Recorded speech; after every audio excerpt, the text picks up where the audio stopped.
And we're going to have to just figure out what. Business ideas are sometimes born out of a need or a passion, but in Zak Boca's case, it was a problem. He was running a web hosting review site while in high school in Bowling Green, Kentucky.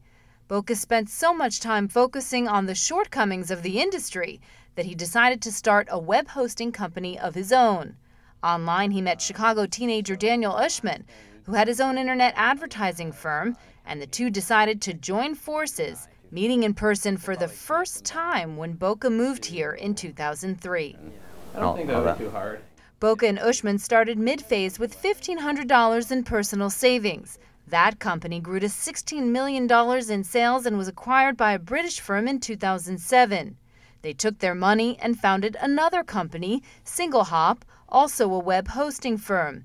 It's now one of the fastest growing technology companies in the nation, according to Inc. magazine's 500 list, with $40 million in annual revenue. Boca last year was named to Crain's 40 Under 40 list and now running his fourth company at just 27 years old. We spent some time talking at SingleHop's West Loop headquarters, which it has just about outgrown. You were a junior in high school when you started your first company. How did you make that work? I did it with call forwarding to my cell phone. You know, I can remember taking conference calls from bathroom stalls and hoping that no one flushed the toilet next to me, and yeah, so you just get creative. How challenging has it been not having the MBA or not having that technical expertise? You know, can you give me some examples of when it's been a real problem? Sure. At mid-phase, we were asked by our merchant provider to produce balance sheets and interim financials, and that led us to you know, Googling around for how to put together proper financials. You know, when we started up the last company, we didn't have a lot of funds, so it all went to growth. I think we incorporated maybe 4 or 5 months after we got going. So we started with $1,500. I think an incorporation cost $500.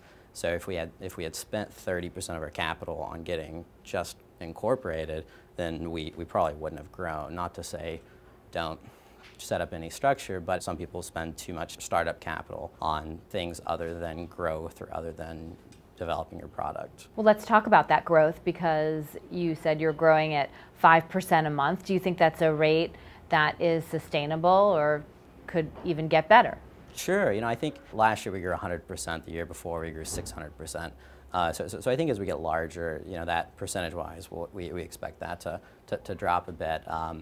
You know, with that said, though, we've just launched a cloud product. It's definitely ramped up sales, and February was a record month over January. We're still growing really well. I see the company having locations and data centers in other parts of the country and considerations for outside of the country. Have you been approached about a sale? Yes, we have. When we were $1 million in revenue, we were approached about a sale, and we were $5 million. So yeah, I mean, we get unsolicited offers pretty often. And why haven't you sold? I mean, you've clearly done that in the past, so why not this time? This year we'll grow 90+%. So there's a lot of growth there for us, and we work with great people doing fun stuff with our cloud product. And so I think the short answer is that we're happy with what we're doing. We're creating a lot of value. Boca is also a partner in a credit card processing firm, and he's already at work on his next company, Volance, which helps businesses protect against credit card fraud, common in the web hosting industry. His best advice for budding entrepreneurs: make sure you're really solving a problem. Obviously it takes a lot of hard work, but I think what's worked for us is that we've solved a real problem for customers, and that was giving them on-demand IT services. And then we also had a pretty complete sales and marketing plan. So I would say really focus on trying to have both of those, getting your great product or idea out to people.